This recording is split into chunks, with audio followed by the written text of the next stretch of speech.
Daffodils. I have already uploaded the explanation for daffodils. It is in continuation to that.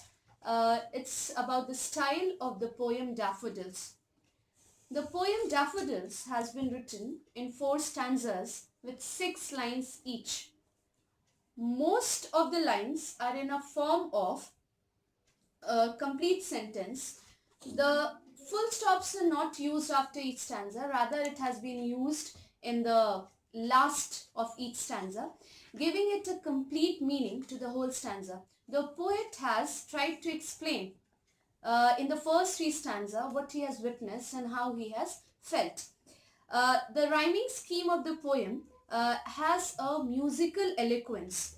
The rhyming pattern followed is in the form followed in the poem is that in each stanza the first lines rhyme with the third. If you will pay attention to it, I wandered lonely as a cloud when all at once I saw a crowd is the way of rhyming. The first sentence is rhyming with the third, and the second with fourth, and the fifth with sixth. Each stanza ends with a rhyming couplet. The rhyming scheme used in the poem is AB, and the last one is CC. If you observe that, it will be very much clear. I wandered lonely as a cloud that floats high over vales and hills, when all at once I saw a crowd, a host of golden daffodils, besides the lake, beneath the trees, fluttering and dancing in the breeze. The rhyming scheme is once again AB, and CC. Now, the whole poem is full of imagery. It's a natural scenery that is very calm and provides soothness, peacefulness, and the poet is very joyful after experiencing this beauty of nature. From this, for this he has used a wide range of images. The images are of lakes, fields, trees, stars and clouds. Wordsworth is filled with joy. He is full of immense happiness on seeing the golden daffodils and has compared them to Milky Way galaxy. As I have already explained it to you, that the comparison is between the Milky Way with thousands of stars, and he has compared it with that of those beautiful daffodils. In the concluding stanza, he dreams to join those daffodils in the dance. He has also used colors, that is white he has used to describe the clouds, green to describe the hills which are covered with evergreen forests, blue he has described the lake, silver is the color of the stars, etc., have been used to depict the beauty of nature.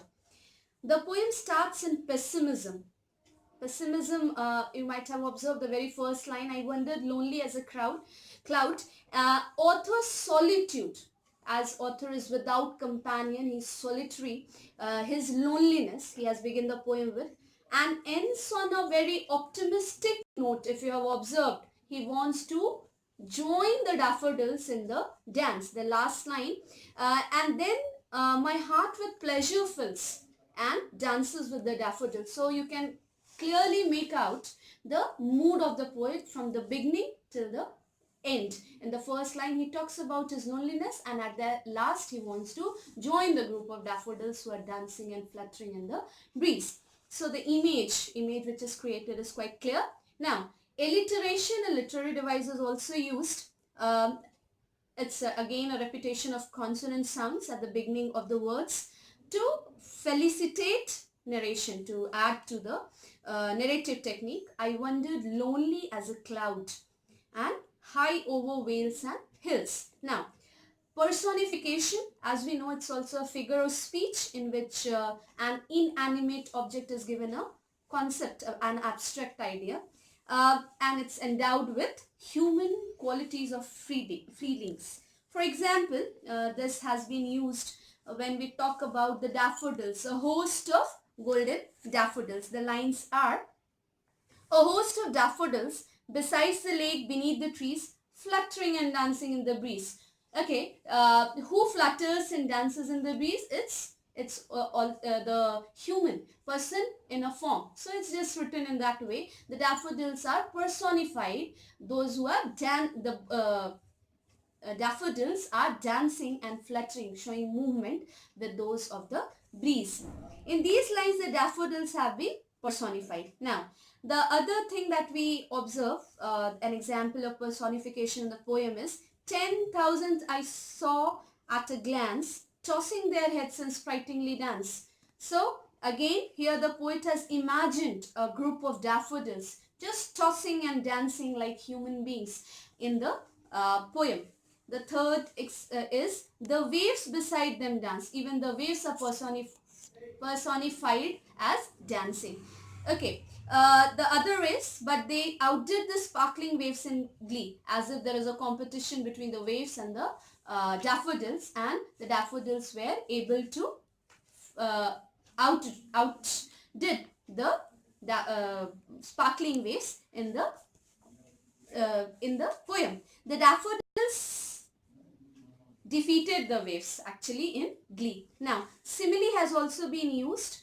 The poet has compared himself wandering lonely as a cloud, and he has compared himself to the lonely cloud that is away from the landscape, that presents the idea of loneliness that the poet is feeling. Metaphor has also been used. It's a figure of speech in which comparison between two different things is implied but not clearly stated. For example, the poet, while referring to daffodils, says, I wandered lonely as a cloud that floats on high over vales and hills. The cloud's movement is compared implicitly to the movement of the boat. Hyperbole has also been used when he emphasizes that he can see 10,000 daffodils at one glance. He is just expressing that the scene of 10,000 daffodils lying together. Hope the style of the poem will be helping you further on to read the poem with much elaboration and clarity. Thank you, students.